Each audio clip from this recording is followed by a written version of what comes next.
Us since the beginning of this pandemic, we've tried to update you as soon as possible about changes in the scientific data or the analysis. And so I must tell you this afternoon that we've been informed today that in addition to spreading more quickly, it also now appears that there is some evidence that the new variant, the variant that was first identified in London and the southeast, may be associated with a higher degree of mortality. And I'm going to ask Patrick in a minute to say a bit more about that, because it's largely the impact of this new variant that means the NHS is under such intense pressure. With another 40,261 positive cases since yesterday, we have 38,562 COVID patients now in hospital, and that's 78% higher than the first peak in April. And tragically, there have been a further 1,401 deaths. So it's more important than ever that we all remain vigilant in following the rules and that we stay at home, protect the NHS, and thereby save lives. But I also want to answer a key question I know will be uppermost in your minds. All current evidence continues to show that both the vaccines we're currently using remain effective both against the old variant and this new variant. And so you'll also want to know that our immunisation programme continues at an unprecedented rate. 5.4 million people across the UK have now received their first dose of the vaccine, and over the last 24 hours we can report a record 400,000 vaccinations. In England, 1 in 10 of all adults have received their first dose, including 71% of over 80s and 2/3 of elderly care home residents.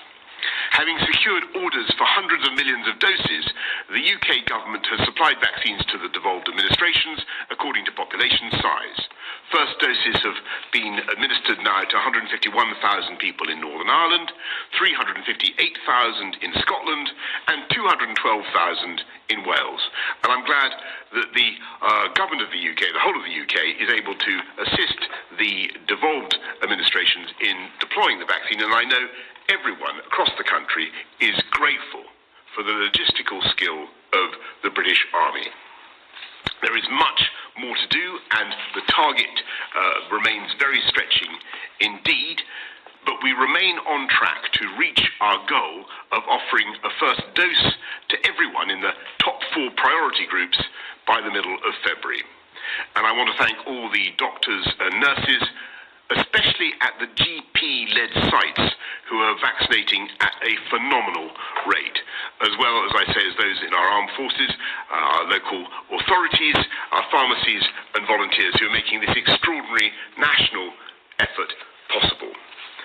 And I want to thank all of you who have come forward to get your jabs, because by doing that, you're protecting yourselves, your communities, and of course, our NHS. And I say to everyone, when that letter arrives, please don't hesitate to book that appointment and get this life-saving protection, because this is the best and fastest way for us all to defeat this virus and get our lives back to normal.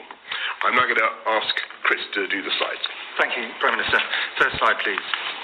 So the first slide is the Office for National Statistics data showing the estimated number of people testing positive for COVID-19 in England. And that has been on a steady upward slope since the early part of December. But I'm glad to say that in the most recent data, there has been a turning of the corner on that, and the number of people with infections has gone down. But it has gone down from an exceptionally high level. And their most recent estimate is we're still at a stage in England where 1 in 55 people have the virus. So there is a definite signs of improvement, but from a very high level, remaining at a very high level, thanks to the extraordinary work that everybody has done together to make sure people stay at home when they do not need to go outside. Next slide, please.